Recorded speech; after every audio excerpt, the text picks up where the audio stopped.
Hello everyone and welcome to this class. In this class we are going to study about antigens. Okay. So you all might have some broad idea of what antigens are, right? So antigens are any substance which when introduced periodically into the body or you can say host, okay, can stimulate the production of antibody with which it reacts specifically and in observable manner. Yes. So it can be said that these reactions of antibody and antigen can be observed. Alright. And accurately, if we have to say, then they are the substances that can be recognized by B cell receptors and T cell receptors. They might have certain receptors on their body, so they can be recognized by them. Okay. And examples of the antigens are bacteria, viruses, fungi, parasite, etc. Alright, even allergens can be considered as allergens, can be considered as antigens. Okay. So, one of the major thing about antigen is that these antigens are foreign and are genetically dissimilar, which means, let us say we are humans. I'm sorry for my bad drawing. We are humans, and let us say this bacteria is the pathogen which attack the host, attacks the host. So what happens is this host being dissimilar, genetically dissimilar to this bacteria, they will have some dissimilarities that can cause the non-self reaction. Our body's cell consider these as non-self and thus considering them antigens or foreign. Okay, so antigens can be broadly classified into two groups. The first one is immunogens and second is haptanes. Okay, so these haptanes are special antigens. First, I will explain about haptanes, of course. Okay, so they are special antigens because they are small in size. They are non-stimulatory molecules, which means when they enter our body or when they enter host, they will not stimulate any host response or any immune response. They independently are unable to produce immune response but need a carrier protein. Now, what does this carrier protein mean? Let me show you. Okay, so consider this thing. Okay, this blue molecule. Consider this blue molecule as a carrier molecule. All right. So this carrier molecule has its own molecular weight. While let us say this pink bullet right here, this pink spike is our haptane. Okay. So when these haptanes, haptanes, when these haptanes combine with the carrier molecule, then they show antigenicity and immunogenicity. Immunogenicity. Okay. So these haptanes, when combined with other carrier molecule like this blue spiked star, then only they can, you know, act as proper antigen. That is why we can also say that it is incomplete antigen. Incomplete antigen. Now examples are 2,4-dinitrophenol or penicillin. Okay, sorry. Now other classification of the antigen is immunogen, or you can say are immunogen. Okay, so immuno means immunity and gen means to stimulate or generate, which means when these immunogens as an antigen enter into a host, they stimulate immunity. They stimulate immunity. Okay, so all immunogens are antigens and they stimulate immunity. Okay, but not all, not all haptanes. Haptanes are immunogens. Or instead of haptanes, you can write not all antigens are immunogens. Only the immunogenic antigens are actually immunogens, right? So what are the properties of these antigens? So first property of the antigen is its size. Okay. So what happens is if the size of our antigen is more than 10 kilodalton, then it is highly immunogenic. If it is around 5 to 10 kilodalton, okay, then it is weak antigen. Or and if it is less than not 10 but 5, if it is less than 5 kilodalton, then it is not antigenic at all. Okay, and after the first point comes the second point, which is foreignness. So antigen, as I have described you earlier also, that because they are not genetically similar or related, that's why they are foreign. Also, they are also phylogenetically dissimilar, means evolutionary. Evolutionarily, they are evolutionarily dissimilar to us. There might be some primitive organism from where both our species originate, but due to so much of time, we humans are different compared to bacteria. That's why we are not, oh, I'm really sorry. That's why we are not similar to bacteria, not even genetically and not even phylogenetically. Okay. Then the third thing is complexity. An antigen should be complex. See, yes, it should be complex. Okay. Why is that? Because if antigen is not complex, let us say this is our bacteria containing the epitope. This triangular epitope, let us say this is A epitope, this is B epitope. Okay. It should have many epitopes C, D, E, F, G. So various antibodies can formed against these epitopes. Okay. So what happens is the complexity. The more it is complex, the more immunogenic it is. If let us say an antigen containing only one kind of epitope, let's say it contains only a type of epitope, then it will only induce a small antibody, or you can say not a small antibody, but rather only a specific antibody which is not so immunogenic. So that's why complexity is needed. Okay. Then after that comes the inside the complexity. If we have, let us say, this is the epitope, then this epitope should be of protein in nature because protein antigens are highly immunogenic. All right, because they are highly immunogenic, so they produce, you know, good amount of immunogenic response. Then comes polysaccharide, which are sugar antigens. Sugar antigens. You know, Ag here means antigens. Antigens. Okay. Polysaccharides like LPS, yes, they are also, immunogenic, but they are not as strong as our protein antigens. Okay. And after that comes nucleic acids. So basically, nucleic acids are, you can say, inert. They are not at all immunogenic to us. So you might as well think, then how come we can survive when this bacterial or viral genome enters into our host body of host? So in that case, nucleases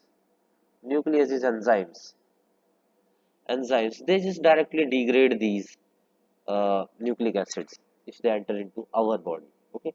And after the third point, we have the fourth point, right? Yeah, third. So this is fourth, which is processability and degradability. Okay. So when antigen enters into host, okay, so this antigen should be processed and degraded. Okay. Mm. Only then we can call this antigen as antigen. Okay.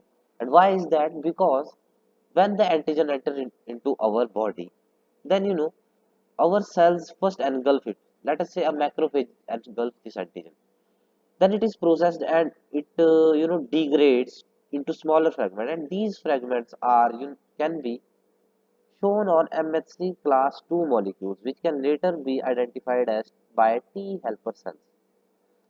So that's why immune response can occur against them. So the processability and degradability of the antigen is also very important. All right. So after this, you know, how antigen is antigen actually. After this, we will discuss about adjuvants. All right. So Adjuvants are agents that enhance antigen's immune response. Okay, they delay the release of antigen and antigen persist in body for longer time. So let us say this is the antigen which enter into our body's cell. Okay, so you know usually if specific immunity, which is adaptive immunity, if it needs 7 days, 7 to 8 days to form antibodies against this antigen, then if this antigen is somehow is combined with an adjuvant, okay, and this adjuvant and antigen enters into the host cell, then the immune response will sustain from 7 days to you know many more days.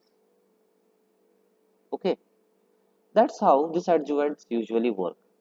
They delays the release of antigen, and thus the time for the response of body also increases with it. They also enhance co-stimulatory response and can give non-specific inflammatory response. Okay, which means yes, inflammation can also be there, and co-stimulatory response are like when there is signaling between B cells and T cells. So first is like antigen and T cell receptor. This is the primary primary stimulatory response. But other receptors like BCR, B7, etc., they also work in order to form this co-stimulatory response. So when adjuvant and antigen enters into our body, the co-stimulatory responses also gets enhanced. And adjuvants are also used in immunization programs. Or basically, when we produce, vaccine, some antigenic vaccine, then these adjuvants are added with antigens so that this antigen can sustain for long time in our body and antibodies keep on forming against the antigen. Now we will move to the types of antigen on the basis of host biology. So this thing is very very important. Okay, so on the basis of host biology, so they can be T dependent and T independent, or you can say Ti antigens. T independent. Okay. So in the T dependent state, what happens is T cells are involved. So when these T cells are involved, so what happens is, let us say first this is a B cell, and right here we have T cell. Okay. So of course when antigen enters into our body, this purple thing is, let us say, antigen. It will get engulfed by B cell. Then on its surface, I will draw it with MHC class 2. Okay, so this purple antigen will then get degraded inside the host cell and later get expressed over the MHC class 2 molecule, part of antigen, which is processed. Okay, this part is processed. All right.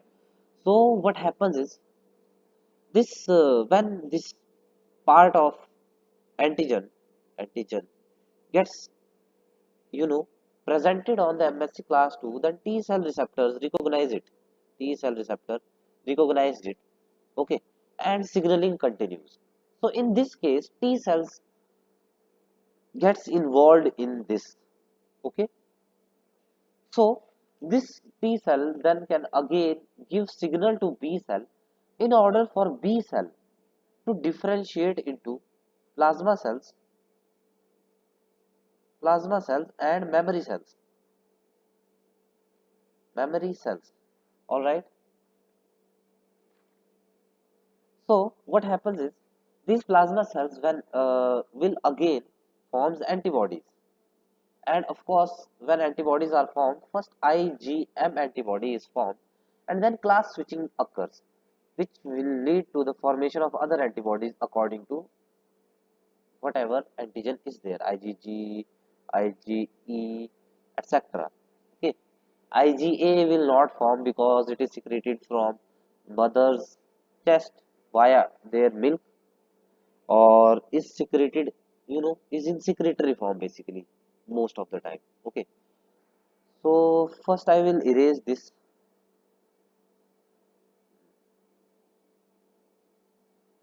Let me erase this part, then I will explain you. T independent. Okay, so yeah, T cells are involved.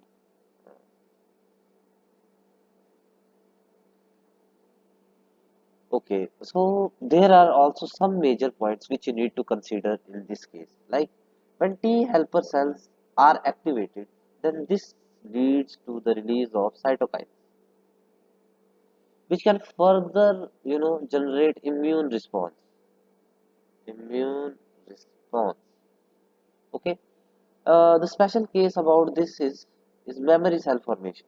Memory cell formation. So in T independent, no memory cells are formed. No memory cells are formed. Okay, and class switching class switching can occur in T dependent antigens entry into host cell. Okay, so now we will move to T independent antigens. Now T independent, as the name suggests, so T cells are not needed in this case. No T cells is needed in this case. Okay, so if no T cells are needed, then what happens? So the B cells, so antigen directly stimulate these B cells.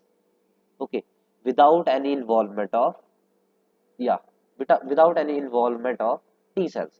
Thus, although there is, action against antigen, our but still our body can't produce memory cell memory cells.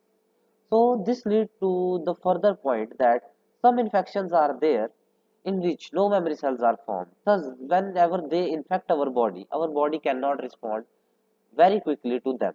Okay, so that are the importance of the T independent, or you can say TI antigens. Okay, also remember that class switching does not occur in this case. And since no T cells are formed, so no cytokines will be released from T independent antigens. Okay. Now we will further move to superantigens. Now what are these superantigens? Now these superantigens are certain peptides, basically microbial peptides that polyclonally activate large population of T cells. Okay. So here are some examples of superantigens, such as first is staphylococcal enterotoxin, which cause food poisoning. Then staphylococcal toxic shock syndrome toxin, which cause toxic shock syndrome. Then staphylococcal exfoliating toxin, which causes scaled skin syndrome. Okay, and then comes pyrogenic toxin, which are released from group A streptococci, which can cause psoriasis, shock to the body, and rheumatic heart disease. Okay, so basically you can just write shock in each and every one of them. Shock. Okay, toxic shock syndrome is shock in itself. SHOCK. Okay, so these super antigens are very special antigens. uh, Let me add some space here. There is okay, so these super antigens super antigens are very special kind of antigens when they enter into host body, right? As I have written here that they polyclonally activate large population of T cells. So basically what happens is they will go and bind to T cells. But let us say these are the receptors on the T cells. So what happens is normal antigen will go and bind to alpha beta both receptors, but B cells only bind to the beta chain on T cell receptors. Okay, so due to this, unconventional binding, this leads to um, non-specific, yeah, non-specific activation of activation of T cells. So that's what happens in the case of uh, superantigens. So when superantigen infects, these around 20 to 50% of T cells gets activated, and a large immune response, very severe immune response occurs in that case.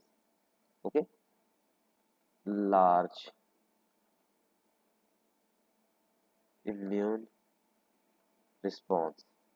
Yeah, quite a large immune response occurs inside the body. Thus, host can suffer from the condition of shock, pain, and not any pain, but unbearable pain. Unbearable pain. Okay, so these are superantigens. But before ending the lecture, let me first explain you a little about what is the difference between antigen and epitope. Okay, I'm sorry I have skipped that part, but I'm going to continue here. Antigen versus epitope. Epitope. So first antigen. Now generally you know what is antigen, but antigen is a broad term. Broad term. While epitope is a specific term. Specific term. Now let us consider that we have bacteria. Let us say this big red thing is bacteria. Bacteria with its flagella on it, with some cilia can also be there. You know, cilia or pili, basically pili, not cilia. Okay, so on this thing, let us say this is A antigen. Sorry, not antigen, epitope. This is B epitope. This is C. This is D. Okay, so the thing is, this bacteria, along with all these component A, B, C, D, is called as antigen. Okay, and what is epitope? So epitope is the, these specific part. Let us say this A is lipopolysaccharide, which can act as antigen, as I have told you earlier. So this lipopolysaccharide can act as epitope and antigen as well. But basically we are going to call it epitope here because it is very specific. Okay. So antibodies will be formed against this epitope, not against this whole bacteria. So what happens is, let us say this is our antibody. Okay, this is our antibody. Now this antibody can also contain some region from which this can attach to antigen. Uh, Let me draw it here. Okay, I will zoom it. Wait. Okay, so these three red parts are called paratopes. Paratopes. Okay, these are found on antibodies, while this A, which was epitope, was found on antigen. So these two basically interact in immune response. Okay, so this is the basic difference between antigen and antibody. I hope you get this, and thank you very much for your views on this class, and I will see you soon. If you have any doubt, you can always comment in chat box. Thank you very much. Please do like, share and subscribe. Thank you.